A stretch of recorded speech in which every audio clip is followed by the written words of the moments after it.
Good evening, and for those of you who will join us, thank you for watching, and for those who watch later, thank you for watching this video. It's a little bit different than the usual today. Gabe isn't available, but I do have a very special guest, and the reason for this live show outside of Tuesday, and that is Mr. Paul Scott. Now, if you are unfamiliar with Paul Scott, you really should be. He's been in the electric vehicle advocacy business since the original GMC EV1. He was featured in Who Killed the Electric Car, a video or a short documentary about My Dinner with Obama, and he has been an advocate for electric vehicles and the environment, and he's an all-around fascinating person. He's given many interviews, and he was just at the No Kings rally, and I happen to know he's an accomplished semi-gymnast and can perform the flag, where if you don't know what that is, you basically hold yourself horizontal. I don't know if he can still do that, but I mean, we will certainly ask here in a little bit. And without further ado, I will bring forth EV Luminary and one of the originals, Mr. Paul Scott. Thank you very much, JC. It's really good to see you. It's good to see you. It's good to talk to you again. Yeah, so the flag thing, I did bring that up. Can you still do it? I did it last night. I'll be doing it tomorrow. Yeah. Yes. Yeah, I can't do it with a kid on me. I have a photo that I'm really proud of. About 10 years ago, there was a gymnast down there, a little boy, about 45 pounds. Yeah. He'd go down there with his dad and work out. And I asked both of them if they could put him on my side while I was doing the flag. And we did that. And we got a picture of me holding this 45 kid. He's standing on my side. Yeah. Yeah. It was pretty cool. Paul, if you don't mind, I have started about 6 months ago due to some personal things with my job and how I do have this thing that I do after 30 seconds of every video. And I hope you don't mind. But I do say some expletives about private equity groups. I don't care. I'm my own self. You do what you do. I'll respond if you want me to. Otherwise, I'll sit tight. No, it's very simple. As always on this channel and this show, fuck private equity. They're vultures, locusts, and a large part of why things have just gone off the damn rails in the last 10, 15 years. If your vet bills are higher, blame private equity. Can't get hospital care, blame private equity. That's it. I'm sorry, Paul. It's a thing I started doing because it just felt there's way too much to do a whole video on it. It's just better to just express it right up front in every video. Yeah. No, I saw it on a couple of your other videos. Yeah. Okay, well, so I mentioned a little bit about your lifelong advocacy for electric vehicles, and given everything that's going on today, I think I absolutely did want to touch base with you again and just see. I know last time we spoke was a few years ago, and I think things have both the electric vehicle picture has only improved since then, but in some ways it's also gotten worse. I think one of the things we had spoken about many years ago was Elon Musk and Tesla and its positioning in the electric vehicle community and industry. And if you want to tell the story, that's great. If not, I think the long story short, from what I remember you telling me, is that Elon Musk basically shuffled all the longtime electric vehicle advocates and just kind of didn't engage you guys at all, or very sporadically. Oh, that wasn't even expected. From my perspective, as one of the early adopters and the people who were really pushing hard, I got to meet Elon at a party at Chris Payne's house. It was about 3 a.m. when he was leaving after being up and working all day and this was the premiere of Revenge of the Electric Car, 2011. And I had about 4 or 5 minutes one-on-one with the guy. And he is so singularly focused on all the different companies he has, which at the time was Tesla and SpaceX. This is before Boring and the AI stuff. but he's so singularly focused. He knows what he's trying to do. What we did is prep the ground for him so that when the Roadster came out at $109,000, there was a group of people who we had infected with our enthusiasm for electric cars, who were desperate to get any electric car, and even $109,000 two-seater that had rattles, but it was a rocket. And so, no, we prepped the ground to help make Tesla successful.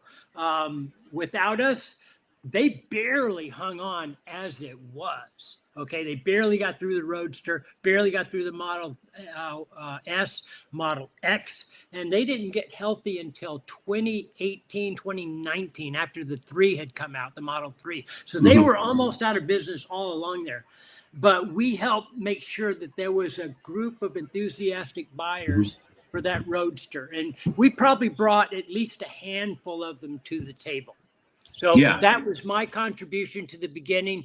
But what he did is he ran with that stuff, and he brought together this incredible team of people. They built phenomenal cars, and they overcame a lot of hardships to succeed. And now that they've succeeded, I'm sorry he went south politically. That's profoundly upsetting. However, it doesn't affect Tesla, or it should not affect Tesla. And sadly, it does affect people's opinion of Tesla. And that's just their fault. They don't understand the logic. So, sure. I can convince them one-on-one, but How do you feel about all the I think electric vehicles under Biden underwent quite a renaissance of companies and promotion. Rivian, there were quite a few others, and all the major legacy automotive companies were rapidly bringing out electric models. And now that seems to, in the last year, kind of pulled back a bit. What are your thoughts? Biden did a terrific job. I mean, we were very excited by the legislation that he passed. It really helped electric cars, renewable energy, charging infrastructure, all of that stuff. He clearly Trump has taken most all of it away, or he's trying. Reading the paper, he took the money away for charging.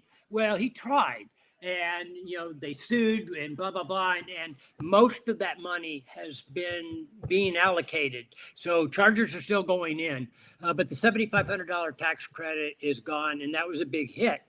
But what Biden did, Biden was really good on EVs, except for one thing, and this is a big part of why Elon Musk went right politically. So in 21, right after a month or two after Biden took office, he convened an EV summit. And you probably saw it or read about it. It was really a big deal. He invited all the automakers and got Mary Barra up there on the stage and just said, talked about the EV movement and said, Mary, you did this. You guys did this. You all did it. You know what? He didn't invite Tesla. He didn't invite Elon Musk. And it was like this big, excuse me, fuck you to Tesla and Elon. Yeah. Right? And you saw who killed the electric car. Who was guilty in that? General Motors was guilty in trying to kill the electric car. That is not a company or a CEO you want to get up on stage and praise them for the EV movement. You want Elon Musk up there. But here's why they didn't invite Tesla and Elon Musk. Biden is a union guy, and he's been a union guy his entire career. And GM, Ford, all those are union car makers. Tesla is, if they're non-union, and in my estimation, anti-union, and they should be, because the unions suck. Yes. Yes, they do. They did not invite him because they wanted to curry the union vote. Now, what happened in 24 when Harris was running against Trump? The union should have elected her, right? Yep. They didn't. They voted for Trump. Yep. Yeah. So all that didn't make a whole lot of sense.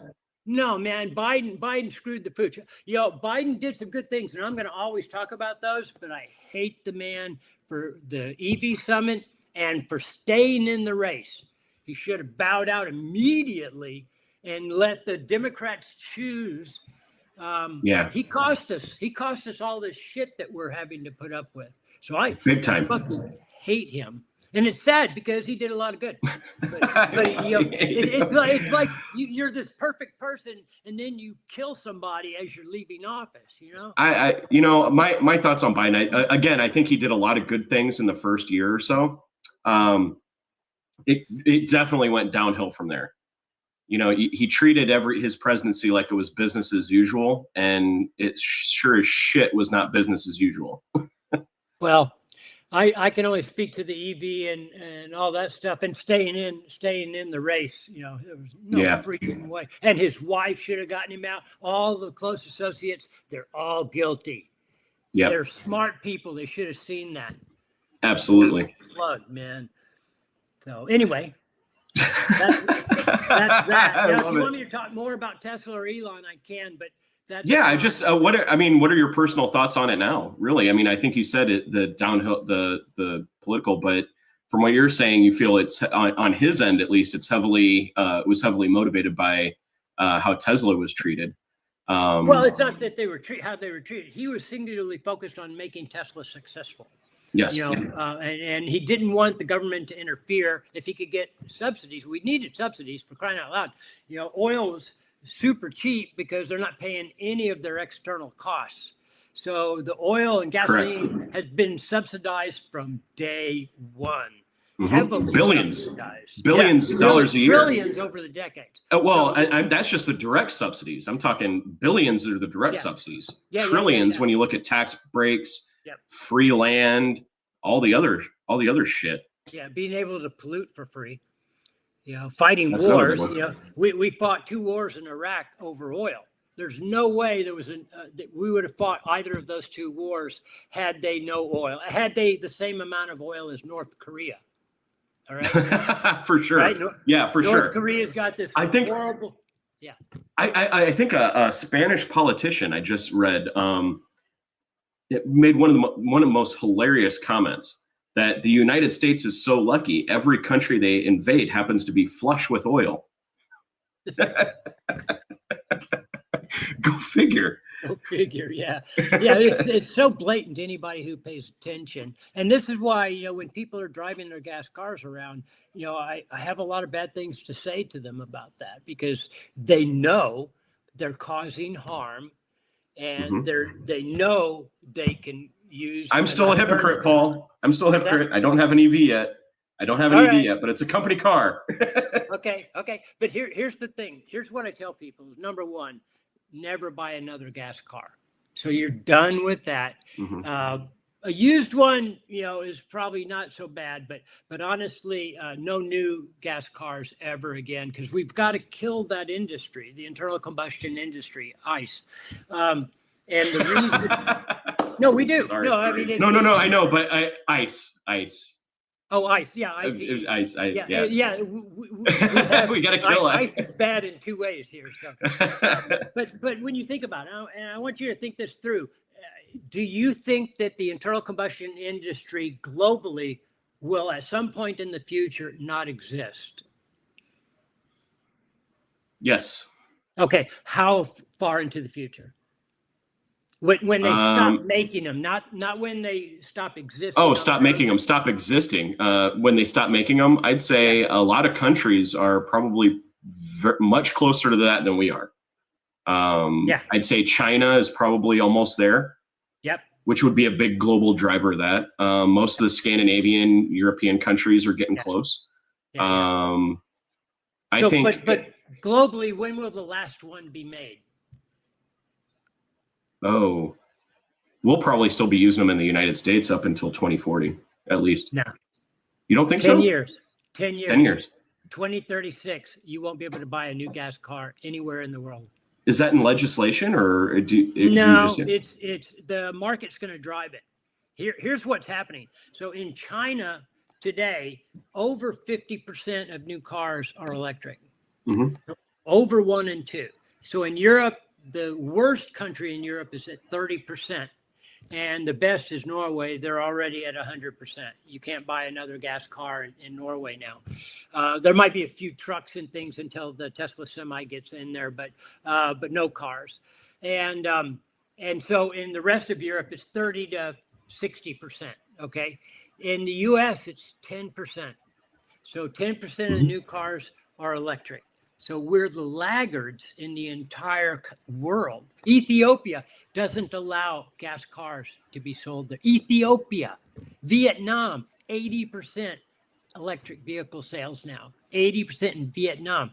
South America is being dominated by BYD. Africa is being dominated by BYD. They're taking all the Toyota and Nissan and Honda markets down there, 100% of them, just running them out because they all want to go electric, and those companies don't make electrics, or at least not anything compelling enough to buy.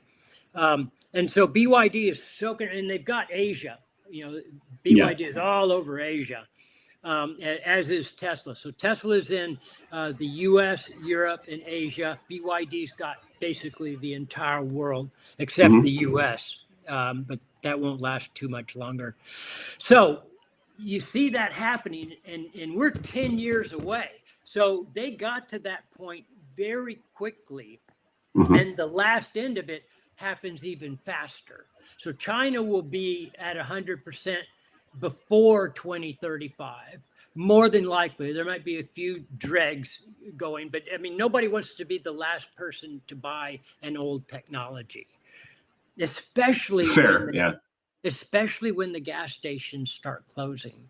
And we already have that. We had 2 refineries close in California last year. That was 20%, 20% of the gasoline production in California. Boom, gone. And they've cited EVs penetrating into the market as part of the reason, and efficiency. So, yeah. Now, why do you say 10 years though? Because I think United States, I mean, we're pretty married to our gas. I understand that. So, but you got to look at the industries that make internal combustion. They make money at scale. If they're selling 10% of what they used to sell, their scale isn't there to become profitable. And that's a good point. As I was saying, refineries are closing. We've had gas stations in LA are closing. They're not adding more. They're subtracting gas stations now. So as we get 10 years from now, I mean, the sales of EVs in California, we're at about 25%. So 1 in 4 cars in California is an EV being sold. Now, doesn't mean that 1 in 4 cars in California is an EV. So the number of cars in the entire United States, the entire world, all of them, only 5% are electric. So we're a tiny percentage right now. But when you look at the growth of the percent of new cars sold, we're the lion's share. They're still selling more ICE cars, but that's going to switch really quick. Well, that brings up a good point, because I say it in the description of this video that I read actually kind of a profound statement a few weeks ago in regards to what the U.S. is doing with Venezuela, with Iran. And that is that the U.S. is essentially trying to lock up the last remaining reserves of oil in the world. And that based on, I think I read, so like China is adding almost a gigawatt of solar or renewable energy a day. Oh, yeah, I was going to say way more than that, but then you qualified with a day. Yeah, by a day. And Scotland just went an entire, 24 or 48 hours with totally the entire country's energy needs being supplied by wind. And I've read increasingly it happened faster than anybody really thought that it could. And that essentially the argument here is that the US has lagged so far behind on this that we are going to be the last petro state, like a Saudi Arabia. And we pretty much have, and that part of the reason we're doing this is we pretty much have to lean into oil at this point, because if we stop exporting oil, then our economy, like a lot of our economy, is underpinned by oil exports. What part So of what it? do you? No, let's I really go. don't know. I just saw this dive statement. on what you just said. What I part would of our like. economy? I would say it's mainly the oil companies. I don't think that filters into the general budget, but I would imagine. If they go under, that's a good thing. The oil companies go out of business. They won't go out of business because they're still making plastic, still making jet fuel. Okay, but that is less than 50% of the total. More than 50% of the total is for internal combustion. So we take all of that away. And here's how we're going to do it, because as those car companies, like Ford and GM and those guys, I mean, Trump wanted them to make more big block engines, gas engines. Yeah, they're not going to do that. EVs, right? There's no way they're going to do that. He took away the $7,500 tax credit for EVs, and then so GM and Ford discontinued some of their EV sales, not all of them, but some. Yeah. And like the Ford Lightning pickup, they discontinued that, and it's a great truck. So I was going to get that truck. That is the truck I was going to get, was the Lightning. Yeah, I was find a used one. Find a used one. I'm going to do that. Yeah, and get the NACS adapter so you can go to the superchargers. But at any rate, so now the American car makers, the legacy car makers making gas cars, are building more gas cars and fewer EVs. Now, China is a huge market for Ford and GM. Mm-hmm. It's a big market. Europe is a big market for Ford and GM. Stellantis, okay? They're not going to allow any gas cars in 10 years.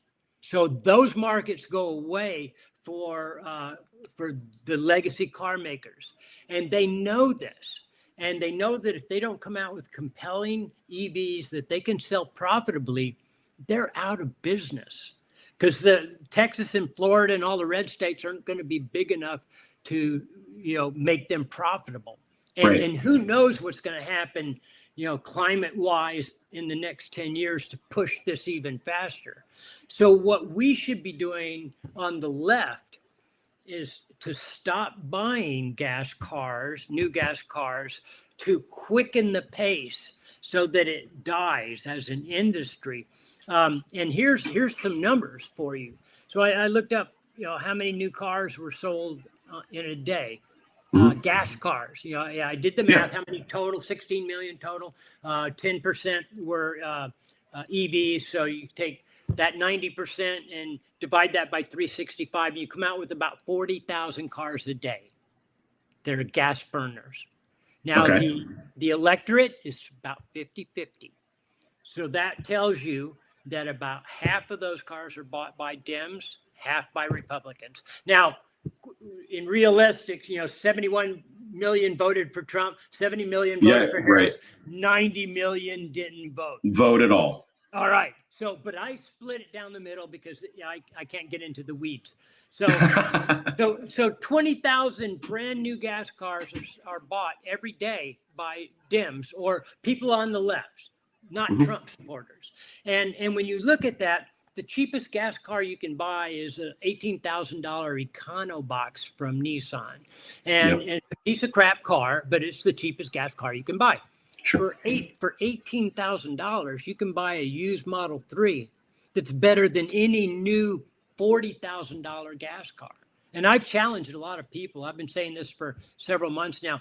Find me a gas car that sells new for $40,000 and then compare it to, the run-of-the-mill $20,000 used Model 3. And the Model 3 is going to be better in everybody's book by every metric. Faster, more efficient, quieter, safer, way faster. I mean, it's just not even close. So it's just going to be a better car.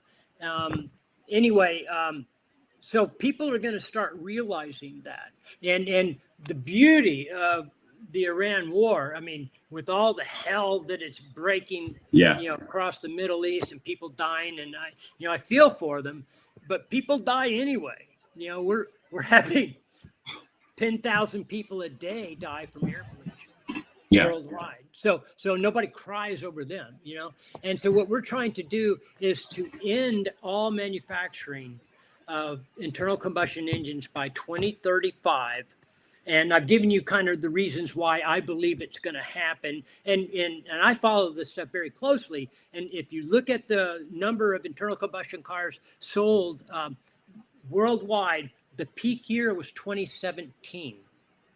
Every year since 2017, the number of ICE car sales has gone down. The number of EV sales has gone up. So that's and it's not going to like turn around and all of a sudden people are going to buy more gas cars. No, that's going away. What we should be doing is hastening that, make it go away faster. And we do that by creating some sort of a media campaign aimed at only the people on the left. And the younger skewing, the better, because many of them don't want cars anyway, and they definitely don't want gas cars. So you make it the worst thing in the world to buy a new gas car. However you fashion that, TikTok videos, 60-second NBC ads, radio spots, get Bill Maher's comedy people and all the late night comedy people to once a month have a joke that makes people driving gas cars look stupid. You know, you do stuff like that. You keep throwing it in there. And then what will happen is the people on the left will start waking up to the harm they're causing, and they'll stop buying new gas cars. They may not buy an EV right away, but they're not going to go out and buy that new gas car. And I worked, in the car business for about 4 years selling the Leaf. And I can tell you, man, if they don't increase sales year over year, they're upset. If they lose sales, even 5%, 10% year over year, that's a tragedy. That is a big fucking deal to them. And they do not want to do that. So we can do that because we're half of the purchases. So we got to go in there and just tell everybody on our side, stop buying these cars. And look for a good used one or a new one or whatever. But I mean, there are a lot of people with plenty of money to buy these cars. So it's no longer the case that EVs are expensive. That hasn't been the case for a long time. Well, and I think that's only going to drive, to your point, I think once BYD is available in the US, I think that's going to drive a lot of it. Because what is that? Like, they're like $8,000. It's like a new car. They have to, you wouldn't want one that would sell for that much, but 20 to 30 grand, you can get a Model 3 type car. Yeah. Yeah. Yeah. And and the Iran war, I disagree on the good thing on the Iran war. I think it's high gas on my prices. politics side. I think it's absolutely awful. Well, high gas prices. I will say if there's any plus side to it, it is that. And that is, it has broken the MAGA coalition like into pieces. Yeah, there's finally that was daylight. A beautiful thing too. There's finally daylight where Trump is actually facing consequences from elected officials that are Republican. Yeah, and that is astonishing to me. Like Megyn Kelly, Tucker Carlson. I mean, the Nazi Nick Fuentes. I mean, like he's getting it from all sides, and that is the only benefit of closing the Strait of Hormuz in my mind. I think you've seen some of my videos, so this was a no-win. The moment those bombs dropped, we were toast. We were done. We haven't seen the price increases at the gas station yet. It hasn't even hit yet. Yeah, that was just on the threat of it. But the higher oil prices are still on boats coming in, and those are in. No. The last one. No more. No, Paul. On the shipping time, the last oil tanker that freely transited the Strait of Hormuz already docked last week. Oh, it did last week. Okay, yeah, last week. I'm a few days behind then. Yeah, so, we're toast. Yeah, other countries are already. Other countries are already on a ration schedule. Yeah. The Asia especially. They're getting hit hard. Yep. Yeah. And it's got to last. It's got to last into the summer and hopefully up to November. Because God, if it's still high in November. I will say this: it's going to last a while. Why? Because JD Vance is over there negotiating, and that guy has there's nothing that guy does that he doesn't fuck up. Yeah. Not a thing. Yeah. He goes over to Hungary. He goes over to Hungary to campaign for Viktor Orban. Yeah. Orban's poll numbers dropped 10 points. JD Vance is electoral syphilis. Is their election what, Monday? I think it's tomorrow. I think it actually will start here just a little bit. It's on Sunday. And hopefully Orban is gone. Yeah. But it is astonishing that to me that you do have a sitting president who's talking about economic recovery in a country that isn't ours. Yeah. We'll pay for healthcare for Hungary, but not here. God, no, can't do it. It's just, I've given up because the things he does, says, and all of his people around him every day, it's a fire hose of crap. And so it's actually a strategy. Yeah, it's a strategy from Bannon is the fire hose of bullshit. Yes. So I concentrate on just trying to dissuade people on the left from buying a new gas car. And I do that with my sign on the corner. I don't know if you know about that. Yeah, absolutely. And so Paul, I just due diligence. I'm gonna bring this up because it does seem like with Elon's influence and some of the tech people's influence on the Trump administration that we have engaged in military interventions, or at least threats of military intervention for something that is not oil, and that would be lithium. Of course, lithium is a primary component for EV batteries. Do you feel that we are just trading one scarce mineral resource for another? No, not at all. No, that's something the right says, or the oil companies like to say, and the car companies, they have merchants of doubt that put those kind of things out there. But that's not the case at all, because a country with lithium can sell it. We don't have to. It would be way cheaper for us, our industries that need lithium or all the other metals that go into batteries, to just arrange to purchase it. If we send an army over there and kill people to steal it, that's going to cost us $1 trillion. Why not just buy the lithium? We don't need that. The reason oil is such a strategic commodity is that it's limited where you can get it. The U.S. has a bunch, Saudi Arabia, Venezuela, places like that. There's a lot of it. So once they realized how valuable it could be to industry and then transportation, they became very wealthy. And once they became wealthy, then they could manipulate governments and laws and things to maintain their wealth. In other words, let's keep those electric cars away from here, because when the electric cars come and they stop making internal combustion, all of a sudden 50% of our market goes away. And that's what I'm trying to do. So, but as far as lithium goes, it's really everywhere. It's in ocean water. We have the brine down here. There's the Salton Sea east of here. That's a pretty barren area, but it's got a lot of geothermal activity. And so they started drilling geothermal wells many years ago to generate electricity. And there was this brine that would come up.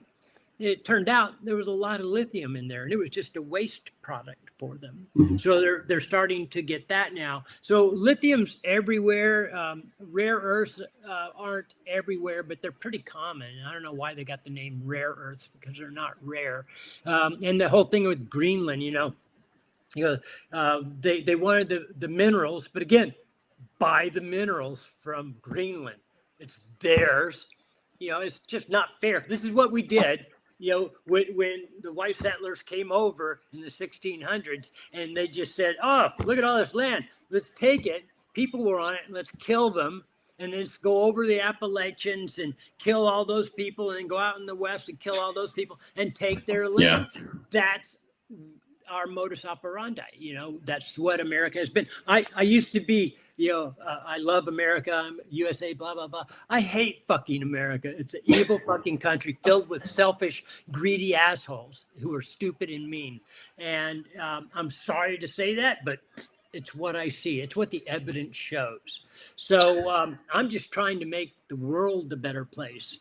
And if I can get rid of religion, get rid of internal combustion, or make dents in those directions, then I'll be successful when I pass.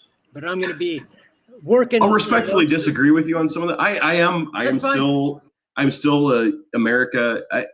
We have definitely not lived up to our ideals. And you haven't read much history, my friend. Oh, I've read a ton. And I say we have not lived up to our ideals. Okay, we have gotten better. Yeah. We have done our best to get better over time. Yeah, and I think I think that's all you can do. Yeah. I tried to like the country. I did when I was a kid. Hey, maybe when I'm your age, I'll have your. But hey, I will say this when it comes to that. I think I don't know if you want to talk about it at all, but because I actually want to bring up sodium-ion batteries and China's stranglehold on lithium. But I do know we're going as fast. On lithium. Well, not the metal itself and the production of it currently, and they have export. Yeah, but that's just a matter of us doing our. See, what happened was China was making this stuff all along, or for other reasons, and then they saw it early that electric cars are going to be good, so they started really building up what they needed to do there. Our car industry was trying to kill the electric car while China was doing that, and Tesla succeeded, built out a charging infrastructure. While GM and Ford and Stellantis and Mercedes and all those other guys were still trying to strangle the electric car and kill it, so now all of a sudden it's like they realize, oh shit, this is real. We can't stop it. Tesla's eating our lunch. BYD's eating our lunch. And, you'd have to be blind not to see how fast it's going. So these guys are freaking out, trying to get political fixes to it by electing. They all voted for Trump. All their dealerships voted for Trump. So when people, get pissy about Tesla, I'm not going to buy a Tesla because of Elon. Then they go out and buy a goddamn Toyota. Toyota's the worst car company on the planet by any metric you want to look at. I mean, they gave more money, corporate money, to Trump in 21 than any other corporation. I did not know that. Really? They did. You can Google that. Wow. And they've been giving to Trump all along. Tesla hasn't given $1 to Trump. Elon did. Tesla did not. Toyota corporate did. And the CEO supported him, and 100% of the Toyota dealerships, hundreds of them, maybe thousands. Oh, I believe that. 100% were Trump supporters. I sold to a lot of car dealerships. Yeah, you buy a Toyota, who's you're still supporting Trump. And here's the kicker: Toyota sold 10 million gas-burning cars last year, biggest in the world. 10 million. How many people die from the pollution from 10 million gas cars? Oh, quite a few. It's a lot. I remember back in the day, it was a substantial number of people who die from airborne pollution. Automobile related. Yeah.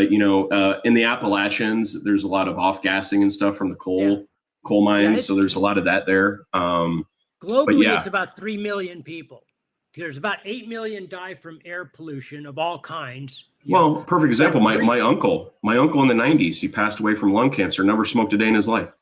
Did he live close to a freeway? Kokomo, Indiana. Yeah.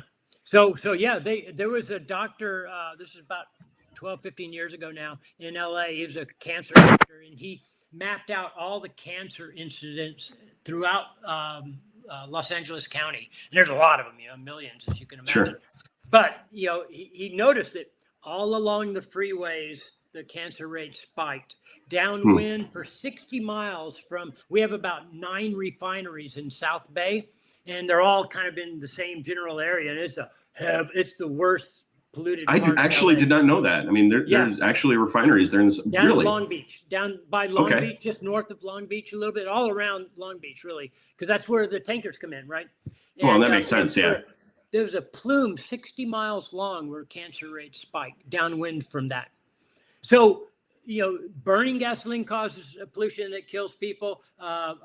Refining gasoline does the same thing. We fight wars over gasoline, all that stuff. So I forgot where I was going with that, but we were getting there. Yeah. But I'm going to pivot a little bit. So because we were talking about lithium, and I know the actual production and mining of lithium is can be very destructive because it is not, lithium is common everywhere. It is a very common metal. but it is diffuse. It's not, there's only a few places where it is concentrated. So you have to process a lot of earth and you have to process a lot of dirt in order to get some lithium. But like you said, there are brines and certain other sources that are much better. However, how do you feel about the sodium ion battery chemistry that is starting to become commercialized? I think the first company it's both a Chinese company and a company in the Netherlands that have commercialized and brought out with a sodium ion battery chemistry. And now at this point, we're just talking salt. Right.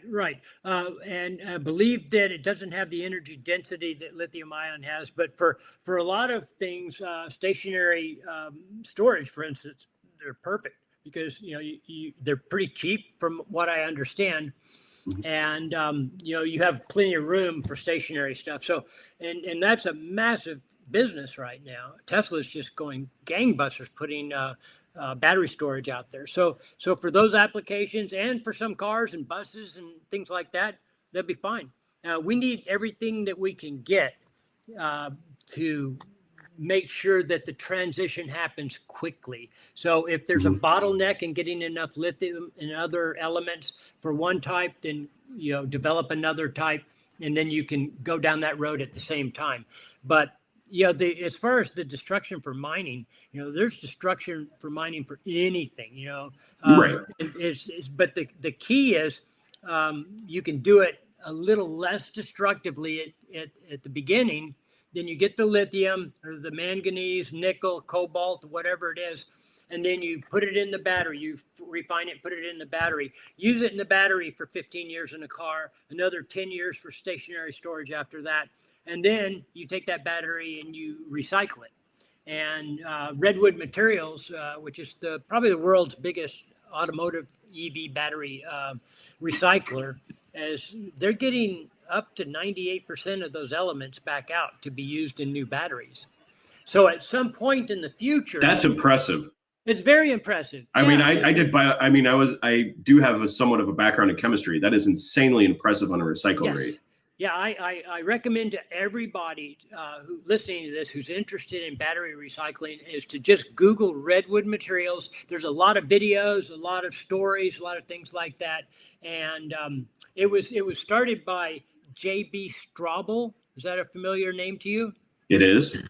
He was the VP, the technical VP of Tesla when they first started. Yeah. He and Elon who went in and bought into the original threesome.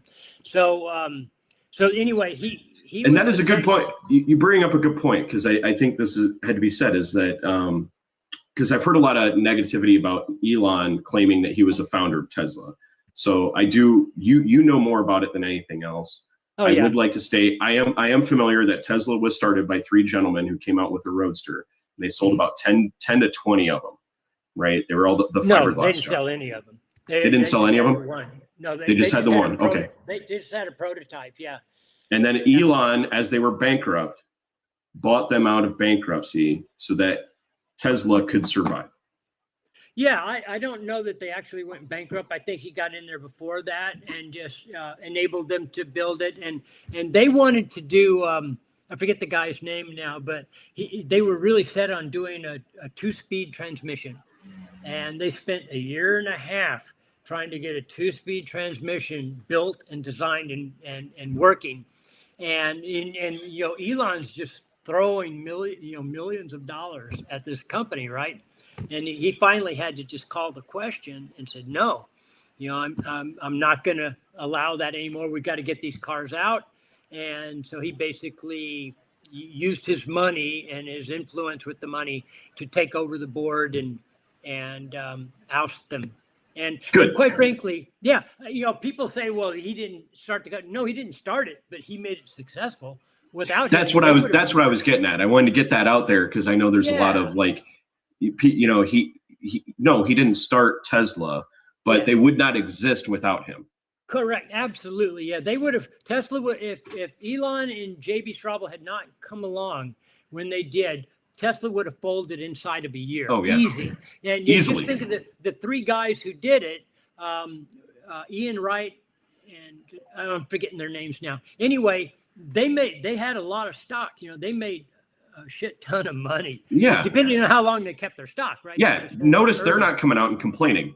No, they're rich, and they were pretty Yes. smart guys to begin with because they were Yeah. tech guys from Silicon Valley, but they weren't car guys. And they didn't know how to build a car. Elon wasn't either, but he was a better engineer than any of them, and JB was even better on the car stuff than Elon. And both of those guys learned really fast and could iterate very quickly and just drive their team to make it work. And so when they realized these guys were, you know, trying to spend a year and a half getting a transmission in an electric car, you know, you just had to call the question and take over the company. Yeah. Why? Why? They've got the Model S Plaid that'll go 200 miles an hour on one gear. So it's like, what do you need? So anyway, that was it. And those guys, you know, they're rich. And have they started a competing EV company? No, because they couldn't have made that one succeed. So yeah, that whole thing about, you know, and Elon might have said he started the company, but you know, he came in when there were 3 guys and he made it successful. So yeah, he's a founder. He did. Yeah, that one I always thought was just kind of like, you know what, give the guy a due. Yeah, he's taken a bit of a weird turn lately, but don't take away the good stuff. It's like with Biden. You know, I hate Biden now, but I still like the stuff he passed. It was amazing. Yeah. Some of those laws were great, and then they're all gone. So, well, my deal with Biden is, of course, Ukraine. The one thing is Ukraine handled badly, and Merrick Garland. I mean, those are two issues that just Merrick Garland. Holy shit! I couldn't believe they let him off like that. Just, you know, you had 3 years. You can't make that stick. January 6th. You know, stolen documents. I don't know. Anyway, investigate the Epstein files. They're sitting there. Just go ahead and break norms and open them. Open them. Yeah. Epstein's going to be, I think that one's going to blow up. I really do. Well, let's, I had changed the subject earlier because I kind of wanted to get into your thoughts on the Epstein files a little bit. Sure. Only because I know you've written a book that kind of is a little radical, so to speak.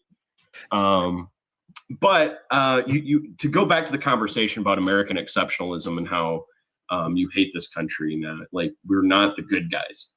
And I certainly know enough history, you know, the Dole or the Banana Republic Wars. We overthrow countries whenever we feel like it. Iran itself is a problem of our own making from 70 years ago now. No, it wasn't that long. It was in the 70s. When did we overthrow Mossadegh? Oh, that was in the 50s. That was in the 50s. Yeah, I think that was. Yeah, so 70 years. Oh, yeah. Overthrew, I see what you're saying. I thought it was just since the revolution. No. Well, the revolution never would have happened had we not overthrown their democratically elected government because we wanted oil. Yeah. So everybody who drives a gas car owns a piece of that. Right? You know what? I know it hurts. I refuse. I'm saying it because it's true. Well, I have heard this theory that if your tax dollars go to support something, you implicitly own it. Well, no, that's if you're in a democracy and you vote against it, then you know you've got that. So yeah, my argument back was I can't say where my tax dollars go. That's why we vote. I mean, I can't. Well, that's what I'm saying. Yeah. Like if your team is in charge, then they're going to spend the tax dollars more in line with your wants.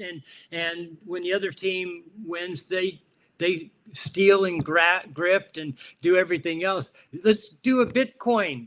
Let's do a Bitcoin and have the Saudis and all these rich people in the Middle East give us billions of dollars and a jet airplane. So and make the family wealthy. Yeah. And I normally, I do a lot of live streams and videos with a gentleman who has a website called the Trump Corruption Tracker, where they track all the financial corruption that is occurring in this administration. They're up to like something like 500 plus instances I'm of glad corruption. Somebody's doing that. Yes. That's really good. Yeah. And that is purely why they're doing it. So there's a document or at least something that tracks it. Because like you said, the fire hose of bullshit. You can't keep up. No. It just, it's every day there's a new conflict of interest. Every day there's a new insider trading. Every day there's a new piece of corruption. And so going back to, because I did get a little off track, American exceptionalism. The Epstein files caused me to take a huge, hard look at everything. Only because it's all the conspiracy theorists were fuck all right. Well, they were right in a general sense, but they were wrong about a whole lot of other conspiracies. Well, okay, they like right moon landing. Yeah, moon landing. Hey, guess what? It's not flat. We have proof now. The Artemis folks saw it. But it's the Epstein files, and I think it is the Epstein files, and I'm beginning to agree, along with oil, and there is a class of people on this earth that just have been directing how this shit goes down. Right? Yeah, and a lot of them were fucking teenage girls, and their names are on a list, and we need all of their names out. Yes. It's powerful people in banking, government, sports, and we need all of their names out as soon as possible. And I think after November, I don't know, because I guess the DOJ's got them, and we can't force we should be able to. Congress should be able to, but they just stonewall you. We don't have an army. The judges don't have police officers that they can send in there and arrest people. So we got to wait till we get the government back. But then every name needs to be released. This is insane. This have is you literally read the insane. interview with Katie Johnson? Yes. Do you know that name? Did you see that interview? Yeah, yes. It was it was just holy shit. I mean, I believed it anyway, but that was from the source, and she just described how he raped her, and 3 different occasions at Epstein's place, and she was 13 years old and a virgin the first time. So, yeah. But it's Cambridge Analytica, QAnon, all that seems to have been started by Epstein. That I don't know, but Oh no, I've looked in we've gone through the emails and the files. He funded him, got him going. Really? He talked to him. Yeah, the guy who started. Makes sense when you think about it. Actually, yeah. Wow. I mean, I have been referring to him as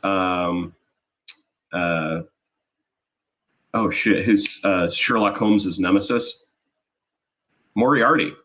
Moriarty, yeah. He's like Moriarty.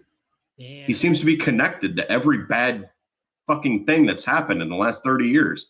Really bad. Yeah, I have a question. So, sure. So was he murdered?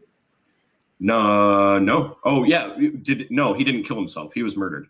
Yeah, If he, and I will caveat this because I've seen some shit that I don't believe either. But that is sourced. I mean, it's legit sourcing. He might not be fucking dead. Oh no, I'm pretty sure they got the body. Yeah, that would be too hard to do. But yeah, the tape ended, and there's at least a minute and a half, 2 minutes, and I saw a photo of his neck. Did not look like a rope would do that at all. No, and not that way. I mean, there's no way. There's no way he killed himself. Zero, none. That guy thought he was going to get out of jail within a month. There was no way. There's no way. Yeah. So, and now Ghislaine is just sitting pretty with some puppy dogs in a posh prison. Why not? She's the one where you need to really get this talk. But yeah, well, I think there's 3 countries that have the files: Russia, Israel, and the U.S. Oh, damn it! Hey. Yeah. There's no other explanation for why the fuck things are the way they are right now. Well, it's pretty crazy, and yeah, I'm just I'm profoundly saddened that, I grew up in the 50s and 60s, and the late 60s, early 70s were a really special time in my life. From puberty till the end of college. Had the Beatles and all that great music in the early 70s, and then I moved to Oregon after that, and Oregon was like perfect for me. And I thought life is going to be so good, as I get older and grow older. Because I thought the political situation would always get better. It seemed to. It would be fits and starts and everything. And then 2016 happened, and I was just kind of blown away. And then, Biden, and then this. So it's like the last 10 years have been really kind of shitty. And it doesn't look like it's necessarily going to improve very much. Paul, God love you. I'm 46, all right? Yeah. I graduated high school in 98. Yeah. Those were the last good years that I can recall in the U.S. We went right from 9/11. We went right from blowing up you had the internet bubble bursting in 2000. Yeah. Then 9/11. Yeah. Then Iraq war, Afghanistan, Iraq war, housing bubble. Yeah, it's been your whole life has been. My whole life has been a shit show. I mean, we had Vietnam, we had the race riots, and there was a lot of big stuff. And I thought, that's right. And Kennedy assassination, Martin Luther's. I mean, there's a lot of that stuff. So it's like, but we have these periods where it's calm. But now you had longer periods. You had longer periods of calm. Yeah, we did not. We're 46 and we're burned out and we're stressed and we have no. Yeah, I get that. It has been. We just want a year, Paul. We just need a year. You deserve one. We deserve a year. Do. Yeah. Because I've never prayed and rooted on a blood clot more in my fucking life. Oh, come on, cholesterol, dude. Because I'm pre-diabetic. I just got diagnosed, and it's like, oh shit, I had to drop sugar out of my coffee. No more rice, no more potatoes. No more bread. It's like potatoes. I could not do the potatoes thing. I know. It's like, the potatoes. I'm not 100%. I'm just like, I've gotten rid of a lot of it, and now life kind of sucks a little bit on my diet. And this guy, 79, almost 80 years old, never exercised, and he eats fried chicken and whatever he wants, and he's got a high stress lifestyle. Holy shit, is this life stressful? And he doesn't die. I disagree on the stressful. Oh, you actually have to feel shame and give a fuck in order to be stressed. If you give not a single care in the world about whatever happens around you, you live a pretty stress-free life. I guess that's got to be the way he's doing it, right? I mean, that has to be it. Wow, yeah. And Paul, I'm sorry to hear that, because I mean, I'm Welsh Scottish, and I was born in Georgia. If you remove potatoes and peanut butter out of my diet, I don't even know it's worth living. Peanut butter's okay. Yeah. Oh, good. You can still get. And I do eat potatoes, just not as much. I mean, it used to be I would just eat as much as I wanted, and then think about it, because rice, pasta, all that is carbohydrates. Yep. And the sugar is like, okay, I can dial it back, because I used to eat Ben and Jerry's and a bunch of other stuff, and so I've dialed it way back. No more sugar in my coffee in the morning, and that hurts. I gotta. Oh, see, I like my coffee like motor oil. Like it should, if it doesn't dissolve the spoon or at least stain the cup, then I'm not doing it. Yeah. So anyway, but I do want to stay alive, because I got to outlive that mother. I keep doing my job on the. I have read, and I do believe it will be the biggest global.